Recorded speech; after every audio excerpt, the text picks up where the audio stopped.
সন্দেশখালীতে মহিলাদের উপরে অত্যাচারের প্রতিবাদে আজ গোলাবাড়ি থানার বিক্ষোভ কর্মসূচি পালন করলো হাওড়া সদর বিজেপি।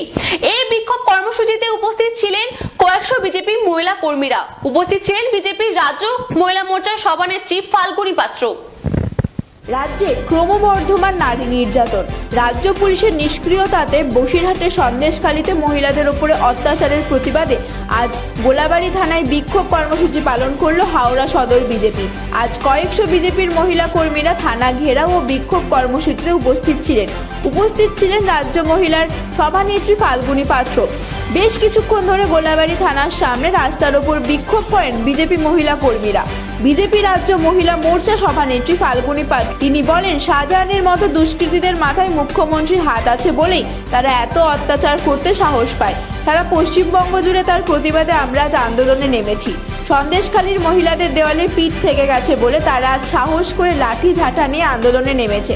মুখ্যমন্ত্রী যদি দোষীদের অবিলম্বে শাস্তির ব্যবস্থা না করে তাহলে ওনার পদত্যাগ করা উচিত। এর পাশাপাশি দাসনগর থানার সামনে বিক্ষোভ করতে থাকেন বিজেপি কর্মীরা। দেখুন, আপনারা এক মাস ধরে সন্দেশখালীর ঘটনা দেখেছেন এবং শেখ শাহজাহানরা যেভাবে ওখানে ইডি যাওয়ার পরে তাদের ওপর আঘাত করেছিল আপনারা সেটাও দেখেছেন। এক মাস ধরে এই শেখ শাহজাহানকে ধরতে পারছে না এবং তারপরে আপনারা দেখেছেন এই শেখ শাহজাহানের গুন্ডা বাহিনী কিভাবে একের পর এক মহিলাদের ওপর অত্যাচার করেছে, কিভাবে তাদেরকে ডেকে নিয়ে গেছে তাদের ডেরায় এবং তাদের ওপর অত্যাচার চালিয়েছে, কিভাবে মেয়েদের ওপর বর্বরোচিত অত্যাচার করেছে, সেটা আজকের এই সন্দেশখালীর মহিলারা আজকে তারা সামনে এনেছে।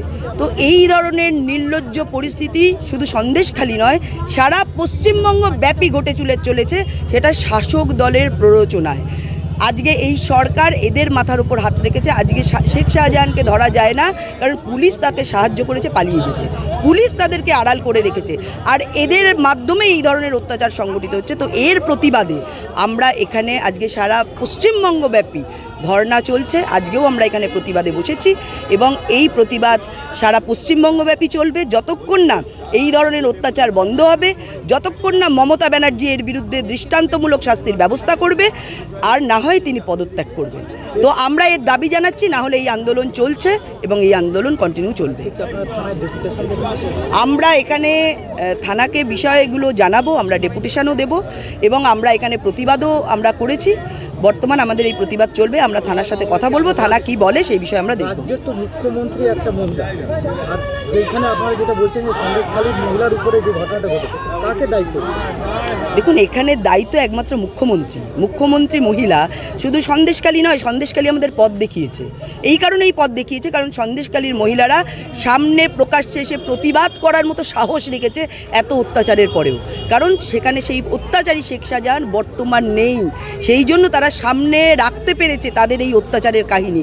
এই অত্যাচারের কাহিনী পশ্চিমবঙ্গের কোনায় কোনায় আছে এবং সেটা আছে এই মমতা ব্যানার্জি একজন মহিলা মুখ্যমন্ত্রী, তার এই দুষ্কৃতীদের ওপর তার যে মাথায় হাত রয়েছে, তার যে সাহস রয়েছে, তার যে সমর্থন রয়েছে, তার জন্যই এই ধরনের অন্যায় একের পর এক হয়ে চলেছে। আমরা কামদুনি দেখেছি, আমরা হাঁসখালি দেখেছি, আমরা পার্ক স্ট্রিট দেখেছি, আমরা শিলিগুড়ি দেখেছি, আমরা ময়নাগুড়ি দেখেছি, একের পর এক কত নাম বলবো যে রেগুলার ধর্ষণ হচ্ছে এই পশ্চিমবঙ্গে এবং কন্টিনিউয়াসলি কীভাবে ধর্ষণ করে এই শাসক দলেরা, সেটা এই সন্দেশখালীর মহিলারা প্রকাশ্যে এনেছে, যেটা আগামী দিনে সারা পশ্চিমবঙ্গকে পথ দেখাবে। কারণ এই পশ্চিমবঙ্গে না আছে শাসক দল, না আছে প্রশাসন, অর্থাৎ মানুষের পিঠ যখন দেয়ালে ঠেকে গেছে, যারা প্রতিবাদ করে তাদেরকে যখন কেস খেতেই হবে, তাদেরকে যখন অত্যাচারিত হতেই হবে, তখন ঝেঁটা লাঠি এই নিয়েই তারা প্রতিবাদে নামবে এবং এই দুষ্কৃতিকারীদের সাজা তারাই দেবে যদি এই সরকার দিতে না পারে।